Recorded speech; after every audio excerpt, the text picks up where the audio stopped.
안녕하세요 여러분, 타임트래커입니다. 지금 배고픈 분들 많으시죠? 오늘 주제는 우리 모두가 사랑하는 삼겹살이 어떻게 한국인의 식탁을 장악했는지에 대한 아주 흥미로운 역사입니다. 삼겹살 없이 한국 음식을 논할 수 없잖아요. 삼겹살 굽는 소리와 소주 한 잔 생각만 해도 기분 좋아지지 않나요? 그럼 지금부터 삼겹살의 역사와 우리가 왜 이렇게 삼겹살에 빠져 있는지, 언제부터 삼겹살에 소주를 외쳤는지까지 알아보시죠. 1. 고대 한국에서 돼지는 VIP. 삼겹살 이야기를 시작하기 전에 우선 고대 한국에서 돼지가 어떤 역할을 했는지부터 살펴보시죠. 여러분 혹시 고대 한국에서 돼지가 신성한 동물로 여겨졌다는 사실을 아셨나요? 한국의 삼국시대, 특히 고구려 시절의 돼지는 제사에 사용되는 중요한 가축이었습니다. 돼지는 하늘에 바치는 제물로 종종 사용되었고 제사를 지낼 때마다 하늘의 신들에게 돼지고기를 바치곤 했습니다. 돼지는 풍요를 상징하는 동물이었고 그 덕분에 당시 한국 사람들에게 중요한 존재였죠. 2. 고기 금지령. 그렇지만 돼지가 계속해서 중요한 음식으로 남았던 것은 아니에요. 불교가 한국에 전파된 4세기 이후부터는 고기를 먹는 문화 자체가 점차 쇠퇴하기 시작했습니다. 불교에서는 불살생이라는 개념이 있죠. 생명을 함부로 해치는 것을 금지하는 이 가르침이 널리 퍼지면서 고기, 특히 돼지고기는 사치스러운 음식으로 여겨졌습니다. 특히 고려시대에는 돼지고기를 먹는 것이 점점 더 드물어졌습니다. 재미있는 사실 하나 알려드릴까요? 12세기 중국 사신이 고려에 방문했을 때 남긴 기록에 따르면 고려 사람들이 돼지고기를 먹는 기술이 매우 서툴렀다고 합니다. 요리법도 조악하고 맛도 그리 좋지 않았다고 하죠. 당시 고려 사람들은 소고기나 양고기와 같은 고기를 더 선호했으며 돼지고기는 상대적으로 냄새가 강하고 관리하기 어려운 가축으로 여겨졌습니다. 그렇다면 돼지고기는 한국에서 완전히 잊혀졌을까요? 그렇진 않았습니다. 소고기나 닭고기에 비해 빈기 품목이었지만 여전히 지방에서는 돼지를 기르는 사람들이 있었습니다. 다만 그 소비가 매우 제한적이었을 뿐이죠. 이처럼 돼지고기는 한국 역사에서 오랜 시간 동안 그리 주목받지 못한 음식이었습니다. 여기서 삼겹살의 역사가 끝났다고 생각하면 큰 오산이죠. 그럼 언제부터 돼지고기가 널리 먹기 시작했을까요? 3. 몽골의 침입과 돼지고기 부활. 돼지고기가 다시 부활하게 된 건 몽골 덕분입니다. 자, 13세기로 타임머신을 돌려볼까요? 13세기 고려는 몽골의 지배를 받게 되면서 몽골의 유목 문화와 밀접하게 연결되기 시작했습니다. 몽골인들은 소고기와 양고기를 즐겨 먹었고 그들의 식문화가 자연스럽게 고려에도 퍼졌습니다. 그중 대표적인 음식이 바로 시칠릭인데요. 오늘날의 케밥과 비슷한 방식으로 양고기를 숯불에 구워 먹는 음식입니다. 몽골의 영향을 받은 고려에서는 고기를 숯불에 구워 먹는 방식이 유행하기 시작했습니다. 그 결과 돼지고기도 다시금 주목받기 시작했는데요. 이때부터 한국에서도 돼지고기를 숯불에 구워 먹는 문화가 생겨났다고 합니다. 설화멱이라는 음식이 바로 이 시기에 등장했습니다. 설화멱은 소고기를 양념에 재워서 숯불에 구워 먹는 음식이었지만 이는 곧 돼지고기에도 적용되기 시작했죠. 아, 그리고 몽골 사람들 덕분에 소주도 같이 들어왔다는 거. 삼겹살과 소주의 운명적인 만남이 바로 이때 시작된 거랍니다. 지금의 삼겹살과 소주는 때려야 뗄 수 없는 관계로 이 둘을 함께 먹는 것은 하나의 전통은 고려시대부터였던 거 너무 재밌죠? 당시 몽골인들이 술을 중요하는 법을 한국에 전해주었고 이때부터 소주가 한국에서 만들어지기 시작했습니다. 몽골인들이 즐기던 술인 소주는 이후 한국 전역으로 퍼져나가며 오늘날 한국의 대표적인 술이 되었죠. 4. 조선시대와 삼겹살의 등장. 그런데 삼겹살이라는 이름 언제부터 쓴 걸까요? 사실 조선시대에는 삼겹살이라는 단어가 없었어요.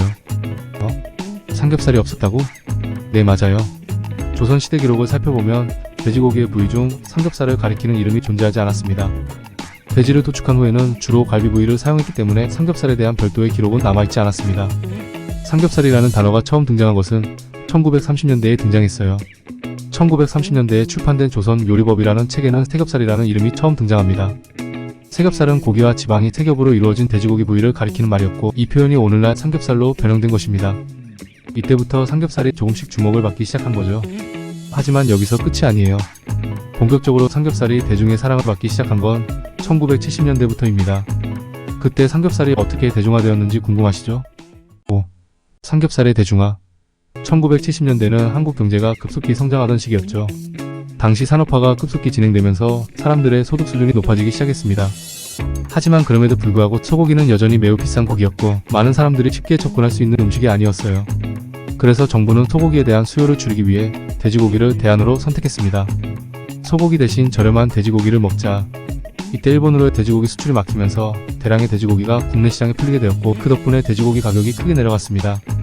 이때부터 삼겹살은 저렴한 가격으로 많은 사람들의 식탁에 오르게 되었습니다. 6. 삼겹살과 한국인의 정체성. 이제 삼겹살은 단순한 음식이 아니에요. 삼겹살은 한국인의 일상 속에 깊숙이 자리잡은 정체성 그 자체입니다. 삼겹살을 구우며 친구들과 소주 한잔 나누는 그 시간은 그냥 식사 시간이 아니죠.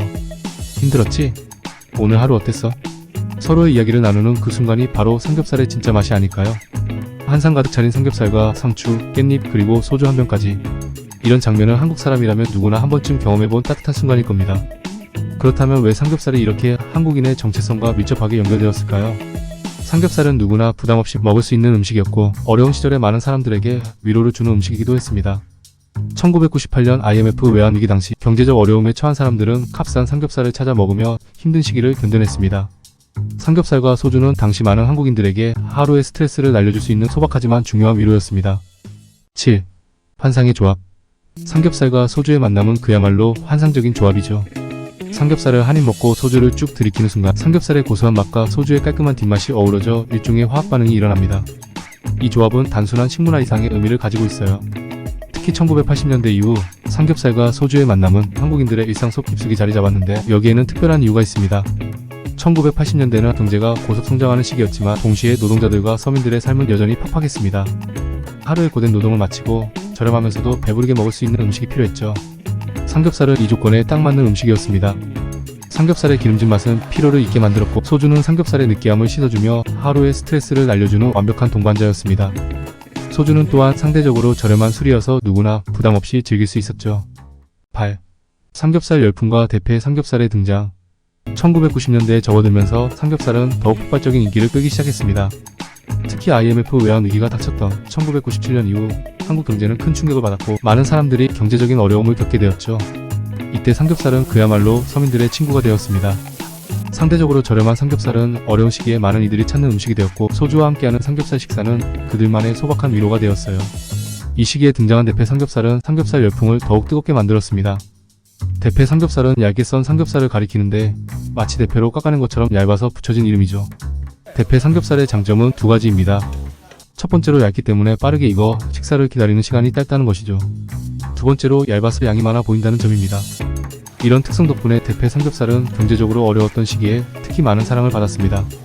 이 대패 삼겹살이 사실 우리가 잘 아는 분이 만든 거 아시나요? 한신푸차, 홍콩 반점 등 외식업 프랜차이즈인 더본코리아 백종원 대표님이 대패 삼겹살을 최초로 만들었죠. 백종원 대표님은 대패 삼겹살을 대중들에게 더 친숙하게 만들었고 그의 삼겹살 요리법과 노하우는 지금도 많은 삼겹살 집에서 사용되고 있습니다. 9. 삼겹살과 함께한 한국인의 현대사. 이처럼 삼겹살은 한국 현대사와 함께한 음식이지만 그 이면에는 다양한 사회적, 경제적 변화가 얽혀 있습니다. 산업화가 이루어지기 전 농촌에서 주로 먹던 돼지고기가 도시로 들어오면서 삼겹살은 서민들의 음식으로 자리 잡았고 이후 한국 경제가 발전함에 따라 고급화된 삼겹살 문화가 등장하기도 했습니다. 삼겹살은 한국 사회의 변화와 함께 끊임없이 진화해온 음식입니다. 10. 한류와 함께 세계로. 최근 들어 삼겹살은 한국을 넘어 세계 각국에서도 주목받고 있습니다. 한류의 인기가 세계적으로 확산되면서 한국 음식 문화 역시 큰 관심을 받고 있죠. 특히 K-드라마나 K-영화를 통해 삼겹살과 소주를 함께 즐기는 장면이 자주 등장하면서 삼겹살은 세계인들에게도 매력적인 음식으로 떠오르게 되었습니다. 예를 들어 미국이나 유럽에서도 한국식 BBQ 레스토랑이 큰 인기를 끌고 있는데 그 중심에 바로 삼겹살이 있습니다. 한국식 BBQ는 손님들이 직접 고기를 구워 먹는 독특한 방식 덕분에 외국인들에게 신선한 경험을 제공했죠. 삼겹살을 직접 구워서 쌈에 싸먹는 방식은 외국인들에게도 색다른 즐거움을 선사하며 삼겹살의 인기를 높이는 데 일조하고 있어요. 또한 최근에는 삼겹살을 다양한 방식으로 요리하는 방법이 세계적으로 확산되고 있습니다. 삼겹살은 그 특유의 풍부한 맛과 식감 덕분에 많은 요리사들이 주목하는 재료로 떠오르고 있어요. 뉴욕, 런던, 파리 등의 유명한 한국식 BBQ 레스토랑에서는 삼겹살을 특수한 방법으로 숙성하거나 다양한 향신료를 사용해 새로운 맛을 내는 시도를 하고 있습니다. 이는 삼겹살이 단순한 고기 구이에서 벗어나 글로벌 미식, 문화에서도 인정받는 요리로 자리 잡았음을 보여줍니다. 이제 우리는 삼겹살이 단순한 음식이 아니라 한국인의 역사와 문화, 그리고 현대적 삶과 깊이 연결된 상징적인 음식이라는 사실을 알게 되었습니다. 삼겹살은 고된 일상 속에서 위로를 주고 친구, 가족, 동료와 함께하는 소중한 시간을 만들어주는 음식이죠. 또한 한국의 경제적, 사회적 변화와 함께 끊임없이 진화해온 삼겹살은 한국인들에게 특별한 의미를 가지고 있습니다. 삼겹살을 통해 우리는 한국인들의 역사와 정서를 엿볼 수 있습니다.